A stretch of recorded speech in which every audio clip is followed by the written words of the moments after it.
What are you doing to better yourself during this COVID-19 outbreak? Reading. I've read 7 books since Sunday 15th. Edit. I've now read 9. The books are Memoirs of a Geisha, my favorite book, thought I'd reread it.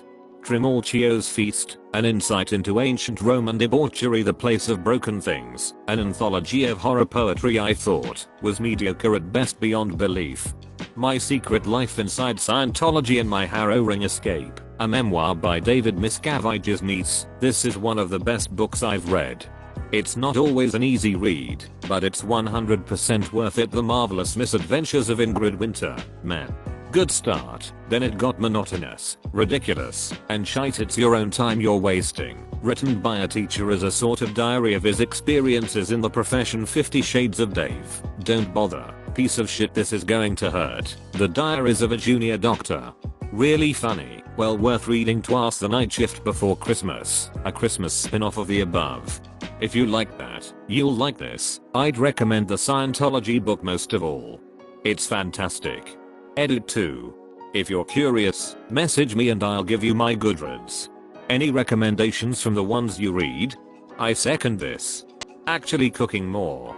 Getting creative in the kitchen. I found that being creative helps so much in the grocery store too. Chicken breasts and ground beef are all sold out. No problem, I can do something good with this pork butt, or this frozen haddock fillet, or this corned beef brisket, or this bulk Italian sausage, or this bag of frozen shrimp, etc. I'm learning to be extremely flexible with veggies in place of meat, since my store was completely wiped of meat. Vegetarian here. Produce is also wiped out and all my processed meat alternatives are also sold out. WTF society, don't mock me and then steal my food. Back to rice, beans, and frozen veggie mix, like we did it 10 years before fake meats were cool. You should try fermenting beans. If you never have, soak them overnight. Cook them in water till soft with spices and enough salt to brine them. Cool the beans in the fridge till they are cold. Then set them at room temperature with the fermentation culture mixed in, about 10 tablespoons for a liter or 2 of material. I've used brine-based drinks from the store, whey, and kombucha. Then add a little more salt over the top, while making sure all material is underwater, and any floating material has been removed from the pot. Let them sit for 3 to 4 days covered, but breathing, and you've got fermented beans which create less intestinal gas, add flavor to a meal, and are extra healthy. Close bracket. First time hearing of this. Tasai good. Like, can I add adobo and be all good? It can be flavored however you want. I personally like to prepare mine by pan frying them in batches after refrigerating them. They seem to last a couple weeks in the fridge no problem. My favorite fermentation liquid so far is active culture pickle brine, or those turmeric ginger brine drinks that can be bought in some health food stores. Those cultures give the beans a very sourdough flavor, which is my preferred flavor with them. They make killer refried beans for tacos and burritos. A couple of things to be aware of. It is really important to make sure that they are well salted. Look up brine consistencies for fermenting online. Make sure nothing is floating on the surface and that there is a good 3/4 inch of liquids over the beans. Make sure to sprinkle the top with a little more salt during the fermentation process. Make sure they are breathing, but covered to prevent dust from settling in the liquids. And make sure that the beans are completely cool before adding the fermentation juice and fermenting them at room temperature. All those pieces of advice will help prevent you from dealing with a wild cam yeast settling on the surface and making them smell bad. I strain my beans when I put them in the fridge, but they may last longer if left in the culture. They have become a staple in our house. I can't actually eat beans that aren't fermented due to gut issues, but I honestly prefer these to normal beans now. Close bracket. Have you ever tried doing them where they are covered and not breathing?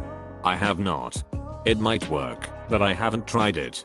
Picked up Duolingo and started to learn another language, as well as get back into reading, since I didn't have the time to do so. I started learning Japanese because I've never learned a non-European language before. I acquired a bunch of online resources and some definitely legally obtained PDFs and audio files, and I've got Anki fired up and ready to go. Should be a fun one. It's nothing like the languages I'm used to. Definitely legally obtained PDFs. Just gotta say, great phrase. I'm definitely legally obtaining music too. And watching definitely legally obtained movies with some definitely legally obtained popcorn. With my definitely legally obtained girlfriend, who may or may not be definitely legal to obtain a driver's license. I'm learning to be a better dad for my son. I'm showing him to be kind, be patient and let things go. That he shouldn't be afraid of failure, trying and mostly, me. I've always been quick to anger and very demanding, but now that he actually gets to see me on a daily basis, I'm learning to choose my words carefully and be the parent that I always should have been, instead of the one I'm now. That it's okay to not be perfect. It's okay to mess up, and asking for help is a good thing. He's a wonderful little man and I need to chill and let him be a little boy. He needs to enjoy his childhood, and he needs a dad that is there and supports him, rather one that demands perfection. This is a blessing, because at this crucial age, I get to have the time with him that most people wish for on their deathbed. I'm spending time in his world, instead of making him spend time in mine. It's not stupid to race your Hot Wheels and create stories, buddy. I've been stupid for not seeing how awesome it is. I'm not wasting this opportunity, not again. Preach. I struggle this every single day as a parent of a 1 and 2 year old. I just am extremely overwhelmed, and I'm not in a situation where I ever get a real break, like for more than the hour or two at most when they nap, and man does it take its toll. It feels like I'm always either irritated AF or else feeling guilty AF for being irritated to begin and I fucking hate myself for how little patience I have. They're both amazing, wonderful, funny, smart, beautiful kids and I want so bad to be better. If you have any advice, please send it my way. Anyway, thank you for sharing this BC. It makes me feel a little better knowing I'm not the only one and a few things you said really resonated me. Life in general is rough, and parenting damn sure isn't any easier, but we got this. Right? Lol. Good luck and best wishes to you, and your boy 3PS. You should make this a new comment, so it doesn't get lost. BC, you posted your comment as a reply to someone else's on an unrelated subject. Just telling you in case that wasn't intended. Although I've only got one not quite young year old, my biggest advice is to try, let go of the guilt and relax. It's not easy to do, and it does try creep back, but learning to accept that the new family situation mean our standards need to adapt, and it's okay to not be the best parent. As long as your children are happy and healthy, you're already doing the best job they could hope for. It doesn't make it less tiring, but I find it makes it a bit easier to cope and recover. Not all chores need doing now, not all things need to be taught to your child at once, and not all projects have to be worked on once they're asleep. Feeling guilty about these things just makes it harder, not easier to do, so taking steps to become more comfortable can really help. I started gardening, and I'm really enjoying it. So far I've dug up 3 old rotten trees, trimmed the overgrown evergreens, and now the garden looks twice the size. Tomorrow is to further trim the bases of the trees, to give my puppy more space to roam. I've never seen my neighbors out doing yard work before. I've never even seen most of my neighbors, full stop. Until now, that is. They're friendly. They wave. It's pleasantly surprising. Also, everyone is out walking their dogs, at safe, 6-foot intervals. The dogs are so happy. My husband is always at work and works strange hours. He's been home with the kids and I for 4 days now. I'm finally introducing him to our neighbors, and they don't think I have an imaginary husband. It's seriously been great. The kids and I love having him here while we do. It's a real treat in an unfortunate time, but I'll take what I can get. He works so hard, so I can stay home and raise little monsters. I really hope, against reason probably, that this period of lockdown makes people reevaluate what's really important. Long hours be damned. I quit drinking. Not because I think alcohol is bad, but because I was drinking way too much. Good job. Always better to catch those habits early, before they become a problem. Yeah, then you have to go to AA and quit forever. Is a 4-pack of 8.0% tall boys a day a problem? Probably. I mean, that's essentially 6 to 8 regular drinks every day. The real question is, would you feel fine going an entire 2 weeks without it? If the answer's no, then you might wanna reevaluate whether it's just a fun activity or if you're starting to need it to just get through the day. I think I am. I can't sleep without it. That's physical dependence. You shouldn't try to quit cold turkey, it can be very dangerous. Taper down and then take a break. You really don't want to end up where you have to go to detox to quit. And you really don't want to allow yourself to get to a point where you can't trust yourself to ever drink again, because that sucks and gets boring and difficult at times. My life is terrible. It just is what it is. Well, it probably doesn't have to be. You likely have the power to change it. Start with something small, like making your bed every day. Now you're just being ridiculous. I'm actually not.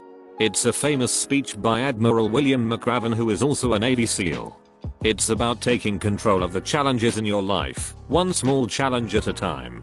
I used to hate my life and hid behind alcohol to the point that I became what I thought at the time was hopelessly addicted.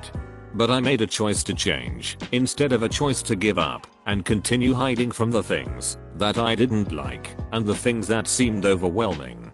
Watching the speech I just linked was what pushed me over the edge towards action.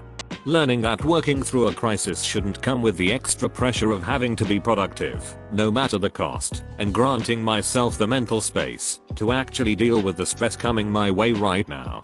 If I had realized this was an option months ago, I'm sure recovering from my surgery would have been a lot easier. Take care of yourselves, people. If all you have space for right now is making it through this and taking care of your loved ones, that's more than fine. This is a traumatic time and we all deserve to make it through as well as we can. For real. I'm still working full time outside the home for the time being, but I get second-hand exhaustion from all the messages urging people who are newly unemployed or working reduced hours from home to learn new technical skills, to go on diets, to start new exercise regimens, to read every big important book, and just generally to keep up an appearance of classic productiveness, even if their lives as they knew them have just been completely upended. Like, damn, it's only been a week or two. Can't working people ever stop to catch their breaths? Can't we even have a few small measly days to mourn what we've lost without guilt at the waste of time? Have just been completely upended. This is exactly it. People are treating this like an extended vacation. Apparently sudden unemployment is a good time now. Don't get me wrong, I'm also trying to make the best of it, learning a new piece on the piano, cooking more often, but this isn't a holiday. It's an international crisis. This is a great time to just come home, hug your kids, bake a potato and just take care. I've honestly just spent most of my time figuring out the best pillow configuration on the couch, browsing, and trying to soothe the anxiety surrounding all this. I refuse to be told that this is somehow a bad thing. I swear, if Instagram would have existed during WWII, we would be doing the exact same thing. Edit. Forgot something. WWII Instagram would have been the shit. Also, you're right, so right about what you said. That last mental image just threw me into a weird daydream.